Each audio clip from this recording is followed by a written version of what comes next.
राजा आर्यवीर की 7 रानियां थीं। सातों रानियों में विशेष प्रकार के गुण थे। रानी सुनैना बुद्धिमत्ता के लिए जानी जाती थी। रानी मीनाक्षी एक कुशल कलाकार जो चीजों को जोड़कर कुछ भी बनाना जानती थी। रानी अवंतिका एक बहादुर योद्धा और रणनीतिज्ञ। रानी गौरी एक कुशल चिकित्सक और औषधि विशेषज्ञ थी।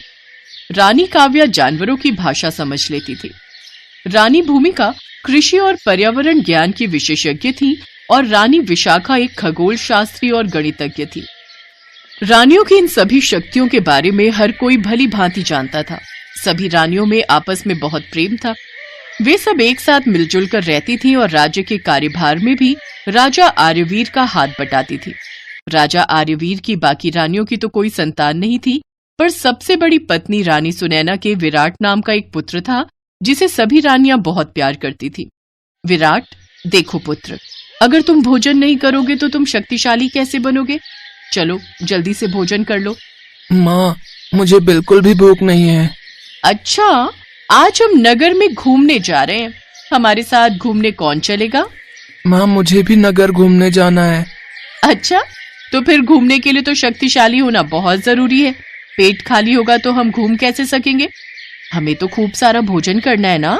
अगर तुम भोजन नहीं करोगे तो चलते चलते थक जाओगे। माँ, अगर मैं भोजन कर लूंगा तो मुझ में शक्ति आ जाएगी? बिल्कुल, तुम बहुत शक्तिशाली बन जाओगे। क्या तुम भोजन करना चाहोगे? पर क्या फायदा, तुम तो भोजन करने के लिए मना कर रहे हो। माँ, मुझे बहुत जोरों की भूख लगी है। मुझे खाना दो, फिर मैं नगर घूमने जाऊंगा। बहुत सुंदर। आप सभी का विराट के लिए इतना प्रेम देखकर मुझे बहुत प्रसन्नता होती है। हाँ महाराज, सभी रानियां विराट को बहुत प्यार करती हैं। मैं तो यही कहूंगी कि हमारा विराट बहुत भाग्यशाली है जो उसे एक नहीं बल्कि 7 माएं प्यार करने के लिए मिली हैं। महाराज, हम सभी विराट को बहुत प्यार करते हैं और जीवन में हमारे पुत्र पर यदि कोई संकट आया तो उसे सबसे पहले हमसे भिड़ना होगा। हम 7 में 7 रक्षा कवच हैं जो अपने पुत्र की सदैव रक्षा करेंगी। अपनी रानियों का पुत्र विराट के प्रति प्रेम देखकर राजा आर्यवीर सचमुच बहुत प्रसन्न होते थे। पर एक दिन अचानक संकटों का पहाड़ टूट पड़ा। राजकुमार विराट गंभीर रूप से बीमार पड़ जाते हैं और राज्य के बड़े से बड़े चिकित्सक और वैद्य उन्हें ठीक करने में असमर्थ होते हैं। वैद्य जी, कोई तो इलाज होगा इस बीमारी का। हमारा पुत्र कोई ऐसी जड़ी बूटी हो जिससे ठीक हो जाए। कृपा करके बता दीजिए, हम उसे मंगवाने की पूरी कोशिश करेंगे। एक औषधि तो है जिससे राजकुमार विराट बिल्कुल ठीक हो सकते हैं, पर वो दुर्लभ जड़ी बूटी दूर जंगलों के पार पहाड़ों पर पाई जाती है और वहां पर बहुत मुश्किल से ही पहुंचा जा सकता है। और उस जड़ी बूटी की पहचान हर कोई नहीं कर सकता। उसे पहचानने के लिए किसी कुशल औषधि विशेषज्ञ की आवश्यकता होगी। मेरा राजकुमार के पास रहना बहुत जरूरी है, क्योंकि समय समय पर मैं उन्हें अपनी तरफ से कुछ औषधि देने की कोशिश कर रहा हूं। मैं राजकुमार को अकेला छोड़कर नहीं जा सकता महाराज। अचानक कुछ भी हो सकता है, इसलिए आपको किसी और कुशल वैद्य को, जिसको औषधि की जानकारी हो, उसे भेजना पड़ेगा। पर हमारे राज्य में ऐसा कोई भी चिकित्सक नहीं जो उस औषधि के बारे में जानता हो। महाराज, वैद्य जी शायद ये बात भूल रहे हैं कि मैं एक कुशल औषधि विशेषज्ञ हूँ। मैंने अपने नाना जी से इस कार्य में बहुत कुशलता हासिल की हुई है। मैं किसी भी औषधि का पता देखते ही लगा लेती हूँ। मैं हर औषधि की पहचान रखती हूँ। वैद्य जी, मुझे बताइए कि वो औषधि देखने में कैसी है। बस बाकी सब मुझ पर छोड़ दीजिए, मैं सही औषधि लेकर ही लौटूंगी। रानी अवंतिका, आप तो जानती हैं कि मुझे पर्यावरण की कितनी जानकारी है। इस कार्य में मैं भी आपका साथ दूंगी। और मैं जानवरों की भाषा समझ लेती हूँ, जो कि जंगली रास्तों से गुजरने में काफी सहायता करेगा। एक एक करके सभी रानियों ने अपने गुणों के अनुसार एक साथ जड़ी बूटी लाने के लिए शपथ ली। मेरी बहनों, मेरे बेटे का जीवन आपके हाथ में है। हमें उसे बचाने के लिए इस जड़ी बूटी को पुनः प्राप्त करना होगा। मैं आप सबके साथ सेना को जाने के लिए अभी आदेश देता हूँ। महाराज, आप मेरी शक्ति से भली भांति परिचित हैं। मैं किसी भी परिस्थिति से मुकाबला करने में सक्षम हूँ और जब हम सब रानियां एक साथ मिल जाते हैं तो किसी भी परिस्थिति से लड़ सकती हैं। हाँ, मैं अपनी रानियों को भली भांति जानता हूँ, इसलिए मैं आप सातों को जाने की इजाजत देता हूँ। सभी रानियां अपनी अपनी क्षमताओं का उपयोग करते हुए खतरनाक यात्रा पर निकलती हैं। जंगल में प्रत्येक रानी की अद्वितीय क्षमता सामने आती है। रानी सुनैना जंगल की खोज के लिए एक प्रभावी योजना बनाती है। रानी मीनाक्षी आराम और सुरक्षा के लिए आश्रयों का निर्माण करती हैं। रानी गौरी जड़ी बूटी के लिए कई संभावित स्थानों की पहचान करती है। रानी काव्या पक्षियों और छोटे वन प्राणियों से बातचीत करती हैं, जो जड़ी बूटी के स्थान के बारे में सुराग देते हैं। रानी भूमिका जड़ी बूटी के पनपने के लिए सही पोषक तत्वों से समृद्ध सबसे उपजाऊ क्षेत्रों की पहचान करती हैं। तारों से जगमगाते आकाश के नीचे रानी विशाखा घने जंगल के माध्यम से समूह का मार्गदर्शन करती हैं। अंत में एक बुद्धिमान बूढ़े उल्लू की मदद से, जिससे रानी काव्या मित्रता करती है और बातचीत के माध्यम से वे एक छिपी हुई चांदनी वाली घास के मैदान में मायावी जड़ी बूटी का पता लगाते हैं, जैसा कि रानी गौरी ने पहचाना था। अंत में उन्हें दुर्लभ जड़ी बूटी मिल जाती है। वापस लौटने पर राजकुमार विराट को जड़ी बूटी दी जाती है तो वो तेजी से ठीक हो जाते हैं। सभी लोग सातों रानियों की बहुत प्रशंसा करते हैं। उन्होंने अपनी कुशलता से राजकुमार विराट की गंभीर बीमारी को ठीक कर दिया। कहते हैं, एकता में वो ताकत होती है जिससे एकजुट होकर बड़ी से बड़ी कठिनाई से लड़ा जा सकता है। काऊ काऊ। कौन है? कौन है जिसने हमारी नींद खराब करने की हिम्मत की? काऊ काऊ। अरे ओ काले कलूटे कौवे, अगर जान प्यारी है तो उड़कर चला जा कहीं, वरना यहीं तेरे प्राण ले लूंगा। राजा विष्णुदत्त गुस्से में बड़बड़ाता रहा, लेकिन उसके आराम कक्ष की खिड़की पर बैठे कौवे पर कोई फर्क नहीं पड़ा। वो पूरी जोर से अपनी काऊ काऊ करता रहा। दूसरी तरफ राजा विष्णुदत्त भी कम नहीं था। असल में वो इतना खड़ूस था कि उससे राज्य की जनता भी परेशान थी। वो हर छोटी बात पर गुस्सा हो जाता और कभी भी किसी को भी कुछ भी सजा दे देता था। उस दिन भी राजा विष्णुदत्त उस कौवे की काऊ काऊ पर कुछ ज्यादा ही नाराज हो गया। दरअसल खिड़की पर बैठा वो कौवा बहुत प्यासा था और बार बार पानी मांग रहा था। राजा ने अपने सिपाहियों से उस कौवे को बार बार वहाँ से उड़वाया, लेकिन प्यासा कौवा बार बार खिड़की पर आ जाता और लगातार काऊ काऊ करता ही रहा। और बस इसी बात से राजा बुरी तरह झल्ला गया। अच्छा, तो तू ऐसे नहीं मानेगा तो ठीक है, फिर अब मेरे हाथों मरेगा तू, काले कौवे। इतना कहकर राजा विष्णुदत्त ने अपना तीर कमान उठाया और कौवे की तरफ एक तीर चला दिया। कौवा खतरा भांपकर वहां से उड़ पाता उससे पहले ही राजा का तीर उसके सीने पर जाकर लगा। तीर लगते ही कौवा खिड़की से अंदर फर्श पर गिर पड़ा। अब कर काऊ काऊ, कान फाड़ दिए कमबख्त ने। राजा विष्णुदत्त कौवे को मारने के लिए उसकी तरफ तलवार लेकर दौड़ा, लेकिन उससे पहले किसी तरह हिम्मत जुटाकर कौवा उठा और पूरी ताकत लगाकर वहां से उड़ गया। किसी तरह से गिरते पड़ते कौवा जंगल में पहुंचा, जहां कौवों की पूरी बस्ती थी। और फिर काऊ काऊ, ये क्या हो गया कल्लू चाचा? आपको ये तीर किसने मारा? काऊ, अरे बेटा, सुना था कि राजा विष्णुदत्त बहुत खड़ूस है, पर आज देख भी लिया। मैं तो बस पानी की उम्मीद में उसकी खिड़की पर जा बैठा और देखो उसने ये क्या किया मेरे साथ। अरे वो तो मेरी तरफ तलवार लेकर दौड़ा था। मैंने बड़ी मुश्किल से अपनी जान बचाई है बेटा, पर लगता है मैं बचूंगा नहीं। बहुत दर्द हो रहा है। ऐसा मत कहो कल्लू चाचा, और हद हो गई।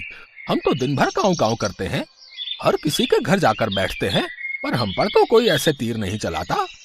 आप पर ये तीर चलाकर उस राजा ने बिल्कुल भी ठीक नहीं किया। उसे इसकी सजा भुगतनी होगी। कमल कौवे की बात सुनकर बाकी के कौवों को भी गुस्सा आ गया और सभी कौवे कमल कौवे की बातें ध्यान से सुन रहे थे। तभी कल्लू कौवे की तबीयत बिगड़ने लगी। उसने एक लंबी सांस ली और वो डाल से नीचे गिरने लगा, लेकिन अब उसमें इतनी जान नहीं थी कि इस बार वो पंख फैलाकर उड़ जाए और अपनी जान बचा ले। एक तो तीर का जख्म और अब इतनी ऊपर से गिरने की वजह से उसकी मौत हो गई। उसे देखकर सभी कौवे रोने लगे। नहीं कल्लू चाचा, आप हमें ऐसे छोड़कर नहीं जा सकते। कल्लू कौवे की मौत ने सारे कौवों को गुस्से से भर दिया। उस दिन पूरी कौवा बिरादरी में मातम पसरा हुआ था और अब हर कौवा राजा विष्णुदत्त से बदला लेना चाहता था। पर इतने बड़े राजा से एक कौवे की मौत का बदला कैसे ले, ये बड़ा सवाल था। उस राजा ने कल्लू चाचा को इसीलिए तीर मारा ना, क्योंकि उसे हम कौवों की आवाज पसंद नहीं। उसके कान दुखते हैं हमारी आवाज से, तो फिर ठीक है, अब ना रहेंगे राजा के कान और ना होगी उसे कोई दिक्कत। सभी ने कमल कौवे की बात पर हामी भर दी।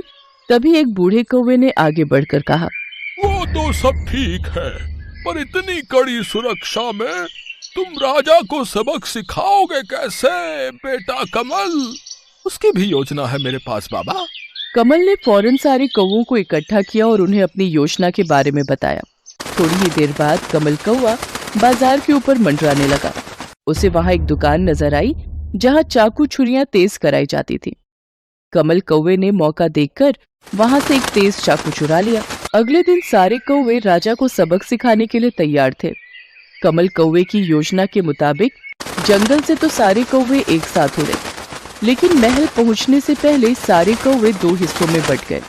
कमल कौवा अपने कुछ साथियों के साथ महल के पीछे जाकर छिप गया और बाकी कौवे महल के सामने लगे एक पेड़ पर जा बैठे। सुनो साथियों, जैसे ही मैं इशारा करूंगा तुम काव काव करने लगना, जिस पर वो राजा जरूर गुस्सा करेगा, लेकिन तुम लोग डरना मत। वो राजा जैसे ही तुम्हें मारने तुम्हारे पास आएगा, बस मैं तभी उसे सबक सिखाऊंगा। ठीक है बेटा, बस थोड़ा टाइमिंग का ख्याल रखना जरा। वो क्या है ना, मैं टाइम से पहले नहीं मरना चाहता। चिंता मत करो बाबा, हम पहले ही कल्लू चाचा को खो चुके हैं। अब की बार हम में से कोई नहीं मरेगा, ये वादा है मेरा। कमल कौवे की योजना के मुताबिक कुछ कौवे राजा की खिड़की पर बैठकर काव काव करने लगे, जिससे राजा विष्णुदत्त को फिर से गुस्सा आ गया। अबे क्या बला है ये काले कलूटे कौवे मेरे पीछे ही क्यों पड़े हैं? कल ही एक को निपटाया है और अब ये सब आ गए, और ये वाला तो कुछ ज्यादा ही काव काव कर रहा है। रुक वहीं, रुक, तू भी मरेगा कलुए। राजा जैसे ही बूढ़े कौवे को मारने के लिए खिड़की की तरफ अपनी तलवार लेकर दौड़ा, बूढ़ा कौवा तो फौरन वहां से उड़ गया, लेकिन कमल का इशारा पाते ही पेड़ पर बैठे बाकी कौवे राजा पर चिपट पड़े, जिससे राजा विष्णुदत्त घबरा गया और अंदर की तरफ भागा। तभी पीछे छिपे बैठे कमल कौवे ने आगे बढ़कर तुरंत चाकू से राजा के दोनों कान काट लिए और उन्हें मुंह में दबाकर वहां से उड़ गया। अरे मैया, अरे कान काट लिए, अरे मेरी मैया। कौवा, ये तुमने क्या किया? बिना कान के राजा बना दिया रे। अरे तुम कौवे हो कि जल्लाद? अरे ओ कलुओ, मेरे कान वापस करो, मैंने कहा फौरन लौटाओ मेरे कान। कमल ने राजा के दोनों कान काट लिए थे। वो उसके दोनों कानों को मुंह में दबाए महल के सामने वाले पेड़ पर जाकर बैठ गया और फिर बूढ़े कौवे ने जाकर उस भाई मान गए बेटा तुम्हें, पर एक बात तो बताओ, अब इन कानों का तुम करोगे क्या? कुछ नहीं, देखो ना, बिना कान के राजा कितना तड़प रहा है। उसे थोड़ी देर ऐसे ही रोने दो, बाद में मैं उसके कान उसे वापस कर दूंगा। हैं, पागल हो गया है क्या? है, वो राजा तुझे छोड़ेगा नहीं बे। और जब कान वापस करने ही थे तो हमारी जान की बाजी क्यों लगाई तुमने बेटा? चिंता मत करो बाबा, राजा को उसके कान मिलेंगे जरूर, पर इतनी आसानी से नहीं। सबको लेकर मेरे साथ आओ, मैं सब समझाता हूँ। कमल कौवे ने राजा के दोनों कान बूढ़े कौवे को दे दिए और खुद अपने साथियों के साथ राजा की खिड़की पर जाकर बैठ गया। कमल कौवे को देखते ही राजा उसे पहचान गया और वो उससे डरकर पर्दे के पीछे जाकर छिप गया। अबे ये तो फिर से आ गया, अब की बार पता नहीं क्या काटेगा। बचाओ सैनिकों, बचाओ मुझे, कोई है? इन कौवा से कोई बचाओ मुझे। काव काव, चिल्ला लो राजा, जितना मर्जी उतना चिल्ला लो, लेकिन तुम्हारी मदद के लिए कोई नहीं आएगा, क्योंकि तुम्हारे सैनिकों के कमरे के बाहर से कुंडी लगा दी है हमने। भाई तुझे क्या चाहिए? तू क्यों मेरी जान के पीछे पड़ा है? मैंने तेरा क्या बिगाड़ा है? अच्छा, इतनी जल्दी भूल गया? कल तूने हमारे कल्लू चाचा को मारा था और तेरे कान काटकर हमने उसी की सजा दी है तुझे। मुझसे गलती हो गई भाई, माफ कर दे यार। मैं तुझे खूब सारा पैसा दूंगा, खाना दूंगा, बस मेरे कान मुझे वापस कर दे भाई। देखना मैं बिना कान के कैसा बंदर जैसा लग रहा हूँ। ऐसे ही अपनी जनता के सामने जाऊंगा तो सब मुझ पे हंसेंगे भाई। भाई दे दे भाई। ऐसी बात है तो ठीक है, तुम्हें तुम्हारे दोनों कान वापस मिल जाएंगे, लेकिन उससे पहले तुम्हें वादा करना होगा कि आज के बाद तुम या तुम्हारे सैनिक कभी किसी पक्षी पर हमला नहीं करोगे, चाहे जो हो जाए। हाँ भाई, मंजूर है भाई मंजूर है भाई, सब मंजूर है भाई सब। और दूसरी बात ये कि तुम्हें अपने महल के ठीक सामने हमारे कल्लू चाचा की मूर्ति बनवानी होगी। और फिर हरगिज नहीं, ये कैसे हो सकता है? एक कौवे की मूर्ति? नहीं नहीं नहीं नहीं, ये तो। अच्छा, तो फिर अपने कान तो तुम भूल ही जाओ। हाँ, वैसे भी बहुत भूख लगी है, तो तुम्हारे दोनों कानों की ही दावत उड़ाई जाएगी आज। नहीं नहीं, अबे रुक जा, अबे बनवाऊंगा भाई, बनवाऊंगा यार, बनवाऊंगा।